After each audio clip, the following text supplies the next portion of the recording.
The Yakuza series director, Toshihiro Nagoshi, is almost as famous as the games themselves amongst the more interested and intense fans of the series. Nagoshi's recent departure from RGG to start a new studio based in China signals a turning point for the studio as a whole. After all, Nagoshi has been the beating heart of the series since the beginning in 2005. You can mark a departure with a similar weight of consequence in DICE, the Swedish FPS powerhouse under the publishing control of EA, one of the industry's giants and the player that could share the spotlight or even outshine Sega, Yakuza's publisher. DICE, being massive, generally have two internal divisions working on their most current games at any one time. Even then, they are known to rely on external studios. Such was the case with DICE LA and Battlefield 4.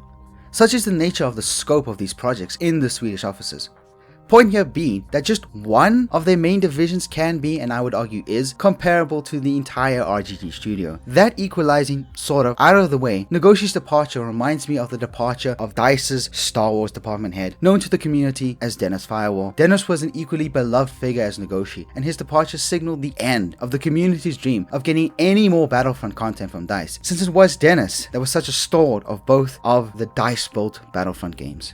As influential as these figures were, it's the entire team that carries the game's development. Doing so many times over such long periods of time requires an immense amount of talent, and more significantly, it requires the tricks of the trade and the developed insider knowledge while producing these titles to be passed down well to the next generation of capable talent. A good passing of the torch is necessary to keep a franchise thriving and the talents behind it on the cutting edge of development. DICE and RGG have, at this point, a long history with releasing highly successful games in their respective franchises over these past 2 decades, developing bombastic reputations and etching themselves into that era of gaming history. Such feats would likely not be possible without great developers and great ideas, and if they wish to continue the success forward, passing down of the principles that got them there is essential. It is with these two most recent departures at DICE and RGG that we can study a clear contrast in passing of the torch and how it will affect their respective studios and franchises going forward. In terms of RGG, well, I think they'll be just fine without Nagoshi, as he has done a fantastic job of passing the torch to a team he can trust immensely by the virtue of their talent, passion, and extent of their time spent with the franchise.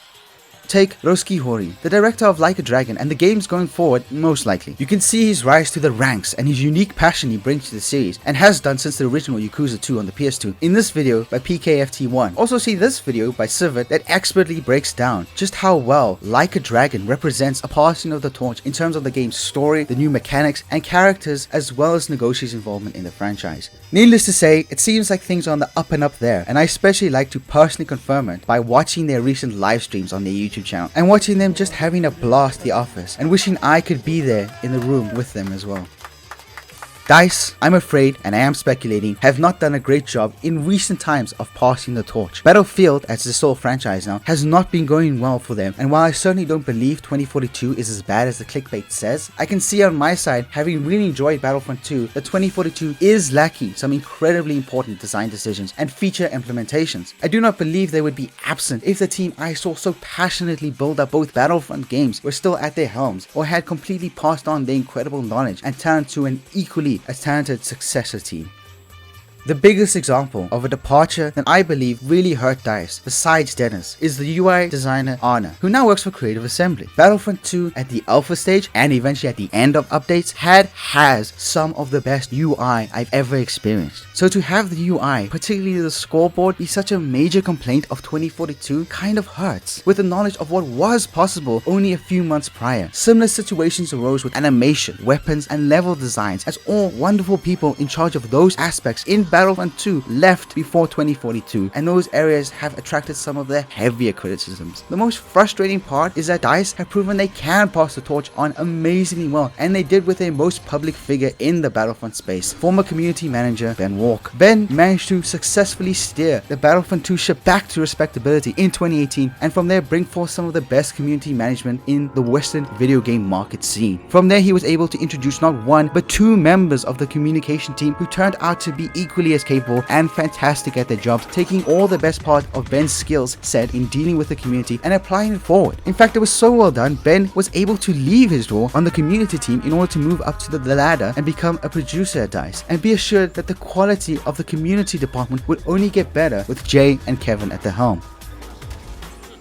Overall, the result of all this, RGG continues to thrive with the popularity of their Yakuza series soaring in Japan and especially in the West after Like a Dragon's success. Meanwhile, DICE is on the road to recovery with the Battlefield franchise and has an insignificant amount of the original Battlefront teams as well as an insane lack of drive to make a Battlefront 3.